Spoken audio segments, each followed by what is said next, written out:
Discerning Shootist here for blue collar prepping. You know, last week I talked about, or I showed all the things in the back of my everyday vehicle, happened to be a Suburban, and I had to leave some things behind in a previous scenario that we ran for a few weeks. So this week I'm showing actually how I delineated out putting into an external frame backpack. External frame backpack, I think it's a JanSport. Oh, sorry, it's a Kelty, my bad. I got it for like 25 bucks. In here is a rain cover, good shape. It's adjustable to frame, so I'm a little bit taller. I've already adjusted it out. And I made some decisions. One thing is that I took just a couple of things out of here. Basically, this wonderful emergency tool. It's super lightweight, non-sparking. I put pretty much everything else back in there. I am taking the gloves out. The wrench here goes with that. We'll be going back in that. Of course, you have to have a towel, stay dry. I actually have a couple of towels and a swimsuit in my vehicle, which I will be actually putting from the vehicle into my bag. This is just here for reference. Of course, my wonderful hatchet will also go into the main compartment. The main compartment's got a couple of pockets along the side where it can slide down, see? And that's where I'm gonna put the tools, and then I'll show why a little later on. Multi-tool, fire striker, cotton balls, just regular cotton balls, not ones coated with petroleum jelly. Remember, we tried to do that, I don't know, months ago. We had some issues, but just regular cotton balls, it lights right up. A compass. How can you not need that? This is some electrolyte stuff, just 3 rim. This is just a get home bag. So I'm gonna put this stuff in this pocket here. A $1 quart bottle from our favorite dollar store. Iodine tablets, there's some of the wipes. There is also a bandana for filtering out the big chunks, iodine to kill anything else, electrolyte powder for flavor. There are some wipes in here and a toothbrush, whether it be for me or cleaning some of my other gear in here. All the water goodies are right there. On this side over here, I have some goggles, some earplugs, and some of those masks that came out of this kit here. I pilfered out of this kit and put the important things out of here. And I'll show you some of those other things that I did. So this actually could go into the basement, or excuse me, into my bathroom, the rest of my medical cabinet. So, and all these other things, I'll stick the compass in there, the multi-tool, some string. And there's some room in there for pockets yet. Okay, next down here, this is the fire starter shelter stuff. I got a roll of duct tape, a roll of electrical tape.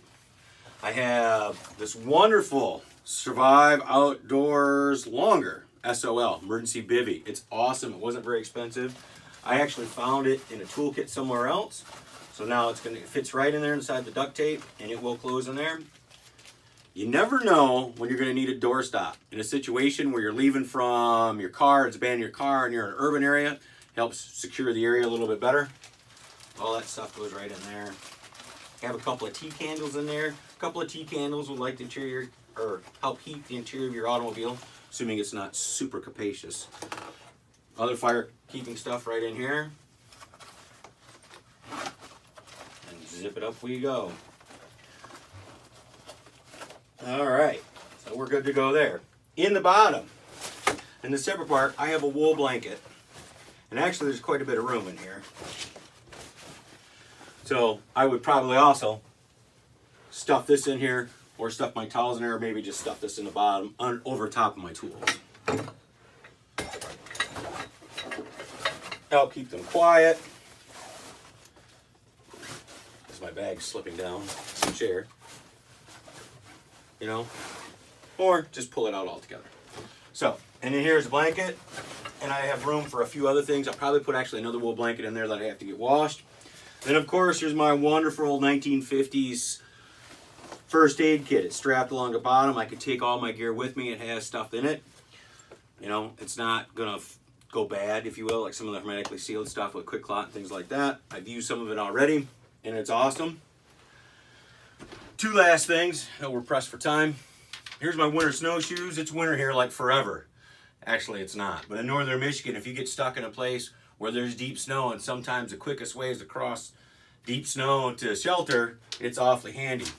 I have all these extra bungee ties and things like that, and I'm actually going to tie them onto the side pack or across the back with these.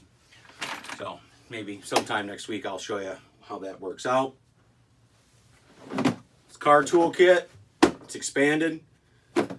And I'm not taking it with me, but I could. Without a problem. So, you notice I've done all that I could to really keep this interior pocket open. In case I got one of my young spawn with me, long torturous journey to go in there. And to show that, come here, 3. All right, you ready? 1, 2, 3. Oh. Sit down. All the way. You in there? Yeah, I'm in there. It won't be comfortable, but it sure beats walking in deep snow, doesn't it? Uh-huh. It sure does.